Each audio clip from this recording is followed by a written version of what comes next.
बिस्मिल्लाहिर्रहमानिर्रहीम रब्बिश्रह ली सदरी वयस्सिर ली अमरी वहलुल उक़दतम मिन लिसानी यफ़क़हू क़ौली। Students, today's topic is proportions.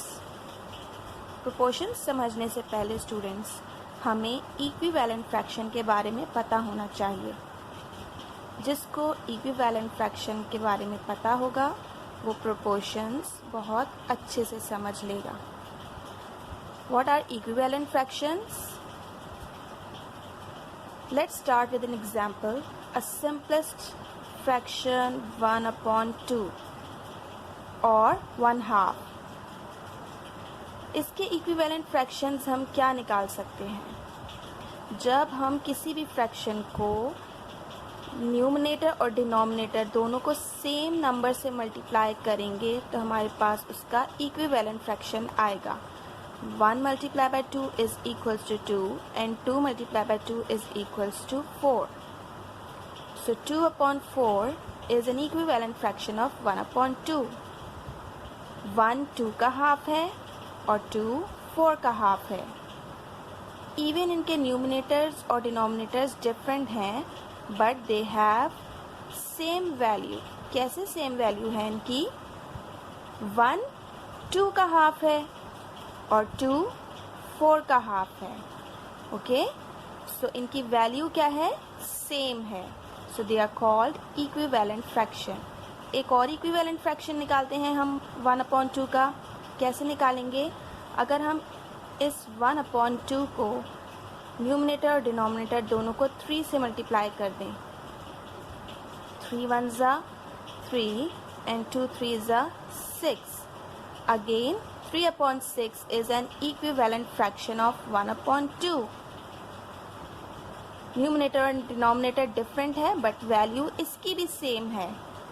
1 2 का हाफ है, 2 4 का हाफ है, इसी तरीके से 3 6 का हाफ है। So all 3 has same value. So whenever we have to find the equivalent fractions, so multiply numerator and denominator with the same counting number, so you will get equivalent fractions. And even all the equivalent fractions have different numerators and denominators, but their value is still same. Before moving to proportions, we need to understand what the ratio is. Ratio is actually a comparison. For example, there's a student who is a very good reader, and this student read one book in 2 days.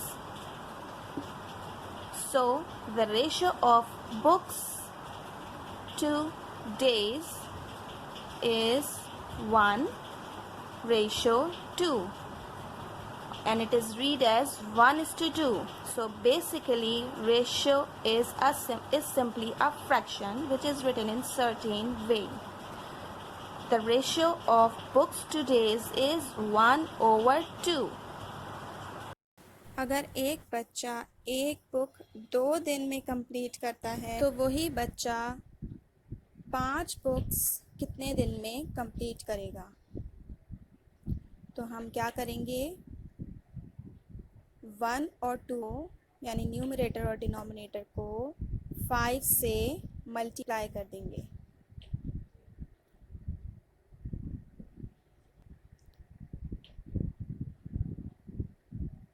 One multiply 5, 2 multiply by 5.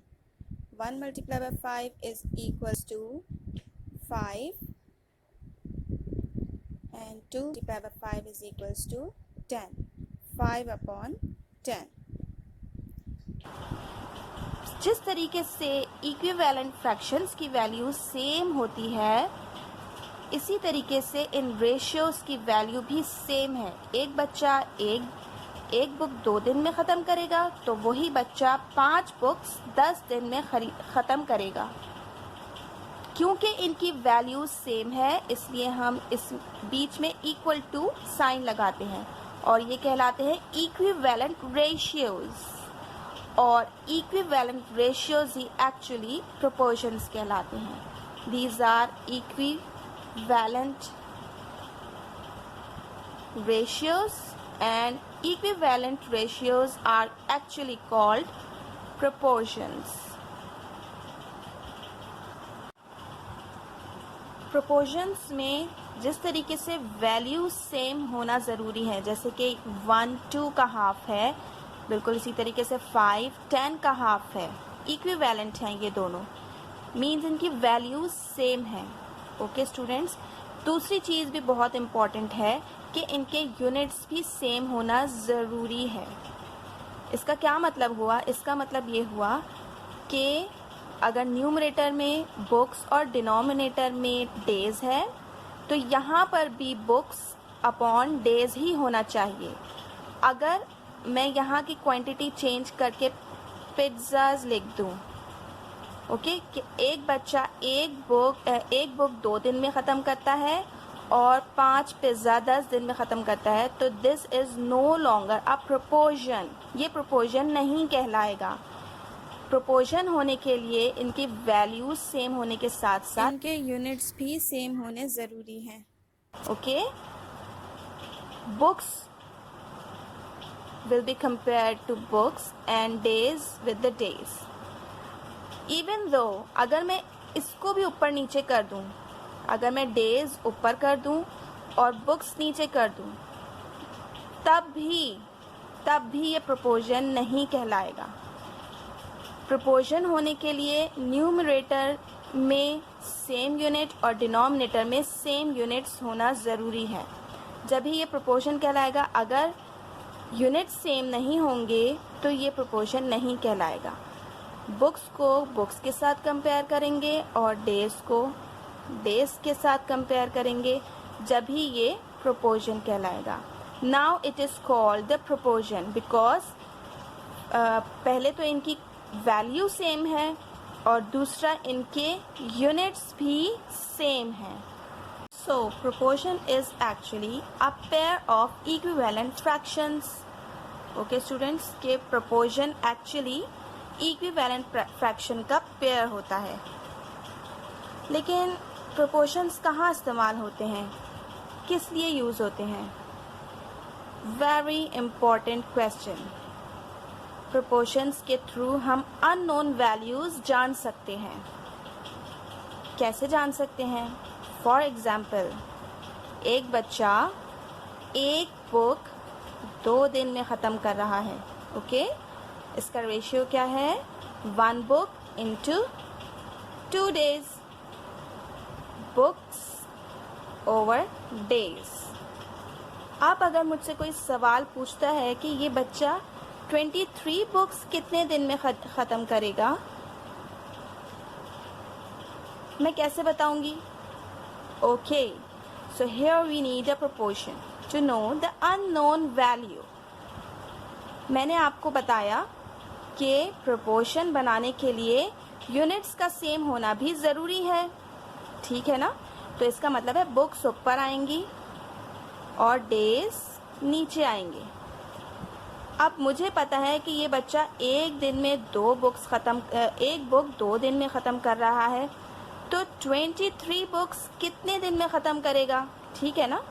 तो यानी कि books की तो मुझे पता है quantity कितनी है, 23 बुक्स. अब डेज़ में मैं क्या रखूँगी? डेज़ तो मुझे मालूम करने में कोई भी वेरिएबल रख लेती हूँ. एक्स और एन कुछ भी हमने वेरिएबल रख लिया, हमने एक्स रख लिया.